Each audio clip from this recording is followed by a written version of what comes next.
वैनगंगा नदीतल्या वाळूला महाराष्ट्रभरातून मागणी आहे। त्याचाच फायदा घेऊन वाळू तस्कर मोठ्या प्रमाणावर वाळूची चोरी करतात।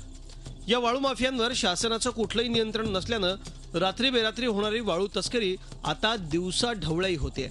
त्यामुळे सरकारचा कोट्यवधी रुपयांचा महसूल बुडतोय। तुमसर तालुक्यातल्या ढोरवाडा घाटावरून भर दिवसा वाळू वाहतूक सुरू असून निर्धारित केलेल्या घाटावरून वाळूचा उपसा न करता दुसऱ्याच ठिकाणावरून मोठ्या प्रमाणात वाळू उपसा सुरू असल्याचा आरोप ग्रामस्थांनी केलाय।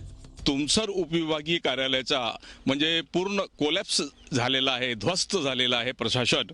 आणि प्रशासन यामध्ये ठेकेदारांची आणि बालू उपसा करणाऱ्या रेती तस्करांची मदत करीत असल्याचे मला वाटत आहे। रेतीचा उपसा करून त्याची वाहतूक करण्याकरता यांनी या जवळच एक लोखंडाचा पूल सुद्धा या ठिकाणी तयार केला आहे आणि या मार्गावरून ही म्हणजे शासन निर्धारित मार्ग सोडून त्यांनी आपला स्वतःचा मार्ग तयार केला आणि स्वतःच्या मार्ग करून या रेतीचा अवैध उपसा करत आहेत। ही रेती चोरीने विकत आहेत। नियमानुसार संबंधित ठेकेदार किंवा घाटमालकानं शासनानं निर्धारित केलेल्या घाटांवरूनच योग्य प्रमाणात वाळूचा उपसा करायचा असतो।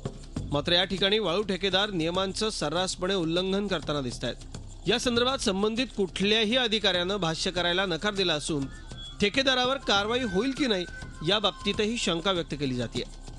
वैनगंगा नदीला असं ओरबाडू नये यासाठी जिल्हा प्रशासनानं नियमबाह्य वाळू उपसा करणाऱ्यांना लगाम लावण्याची गरज आहे। माधव चंदनकर, झी मीडिया, भंडारा। झी 24 तास रहा एक पाऊल पुढे।